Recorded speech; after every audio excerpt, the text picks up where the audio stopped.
Headshot ने विकी के ही कुछ गार्ड्स को बुलाया और बोला, इसे खड़ा करो, जल्दी जाओ। गार्ड्स तुरंत विकी की तरफ बढ़ने लगे। यह सुन के विकी और भी घबरा गया और उसने कहा, नहीं, आप मेरे साथ ऐसा नहीं कर सकते। साले, ज्यादा बोल रहा है? अगर तू लड़कियों के साथ ऐसा वैसा कर सकता है तो हम भी तेरे साथ ऐसा कर सकते हैं, हेडशॉट ने चिल्लाते हुए कहा। इधर नाइट क्लब के बाहर अवंतिका पहले से ही शिवाई की गाड़ी में बैठी थी। शिवाई ने भी कार में बैठने के लिए दरवाजा खोला ही था कि तभी नाइट क्लब के अंदर से विकी के चिल्लाने की आवाज आई। यह सुनकर अवंतिका ने शिवाई की तरफ देखा और बोली, ये कैसी आवाज थी? क्या पता, अंदर कुछ हुआ होगा। तुम फिक्र मत करो अवंतिका। और उसने अपनी गाड़ी चालू कर ली। वैसे तुम हो कौन और तुम्हें किसने बताया कि मैं यहां हूं? अवंतिका ने यह सवाल शिवाई से पूछा। अवंतिका के मन में यही चल रहा था कि कहीं शिवाई वही लड़का तो नहीं जिसने 12 साल पहले उससे प्रॉमिस किया था। इससे पहले कि शिवाई अवंतिका की इस बात का जवाब दे पाता, अवंतिका का फोन बज उठा। यह रेखा का फोन था।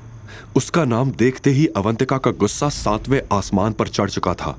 फिर भी अवंतिका ने फोन उठाया और उधर से रेखा ने कहा, बेटा, मैंने बस यही पूछने के लिए फोन किया था कि तू अभी विकी के साथ ही है ना?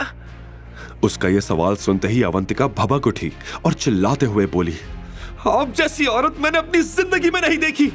मैं आपकी बात मान के यहाँ आई और यहाँ आकर मुझे पता चला कि आपने मुझे उस हैवान को बेच दिया है। यह सुनते ही रेखा का भी पारा गर्म हो गया। वो समझ गई थी कि अवंतिका विकी के साथ नहीं थी। ऐसे में उसने कहा, तुम मेरे ऊपर चिल्ला रही है? तुझे तो मुझे शुक्रिया कहना चाहिए था, वरना तुझे विकी जितना अमीर आदमी क्या कभी मिल पाता? ये सब आपने मेरी जिंदगी बनाने के लिए नहीं, अपनी जिंदगी बनाने के लिए किया है। पैसे लिए आपने उससे मेरे बदले में। लेकिन तेरी प्यारी दादी को तो सब पता ही था ना, उन्होंने ही तुझे समझाया था वहां जाने के लिए। आप सभी लोग एक जैसे ही हो। ये कहते हुए अवंतिका का गला भर आया था। उसकी आंखों से आंसू टपकने लगे थे। शिवाई जो कि बगल में बैठा था, वो सारी बातें सुन रहा था। उसे भी अवंतिका के लिए बुरा लग रहा था। उससे रहा नहीं गया और उसने अवंतिका के कंधे पर हाथ रखते हुए कहा, अवंतिका रिलैक्स, तुम अब सेफ हो, फिक्र मत करो। रेखा ने शिवाई की यह आवाज पहचान ली थी। उसने गुस्से में कहा, तू इसके साथ क्या कर रहा है? नंदिनी को डिवोर्स देने के बाद भी हमारा पीछा नहीं छोड़ेगा क्या? रेखा की यह बात सुन के अवंतिका शॉक्ड हो गई। उसने सपने में भी यह नहीं सोचा था कि शिवाय और कोई नहीं बल्कि नंदिनी का एक्स हस्बैंड था।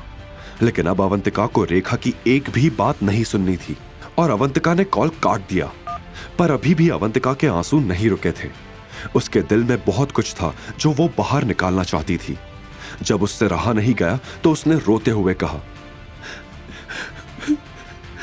मेरी जिंदगी ही खराब है। पहले तो मुझे उस लड़के ने धोखा दिया जिसके इंतजार में मैं पागलों की तरह बजाज फैमिली की हर बात मानती रही, इस उम्मीद में कि एक दिन वो लड़का आएगा। लेकिन मैं ही पागल थी जो उसकी बातों में आ गई। और अब ये दादी। अवंतिका को यह कहते सुनकर शिवाय का दिल उसके लिए टूट रहा था। उसने अवंतिका की तरफ देखते हुए कहा, महाकाल जो भी करते हैं अच्छे के लिए ही करते हैं, वो तुम्हारा बुरा कभी नहीं करेंगे। शिवाय ने समझाया और अवंतिका को अपने आंसू पोंछने के लिए रुमाल दे दिया। उसने शिवाय से रुमाल लिया और अपने आंसू पोंछने लगी। अब अवंतिका भी थोड़ी शांत थी। उसने पहले एक नजर शिवाय को देखा और फिर एक गहरी सांस लेते हुए बोली, आई एम सॉरी, मैंने तुम्हें ठीक से थैंक यू तक नहीं बोला। आज तुम टाइम पर नहीं आते तो मेरी जिंदगी बर्बाद हो जाती। अच्छा, लेकिन मुझे तो लग रहा था कि मुझे आने में काफी देर हो गई। बीते 3 सालों को याद करके शिवाय ने धीमी आवाज में कहा। अवंतिका शिवाय की बात सुन नहीं पाई। उल्टा उसने शिवाय से पूछा, तुम वही हो ना जिसकी बातें ऑलमोस्ट पूरे शहर में होती है? निकम्मा हस्बैंड, राइट? सॉरी, एक्चुअली लोग तुम्हारे बारे में यही कहते हैं, लेकिन मुझे तो तुम कहीं से भी निकम्मे नहीं लगे। बल्कि तुम जैसा हस्बैंड किसी लड़की को मिल जाए तो उसकी जिंदगी जन्नत हो जाए। यह सुनकर शिवाय शर्मा गया और उसने एक नजर अवंतिका पर डाली। फिर बात का रुख मोड़ते हुए अवंतिका ने वो सवाल पूछा जो वो जानने के लिए बेसब्र थी। और तुम्हें कैसे पता चला कि मुझे विकी के पास भेज दिया गया है?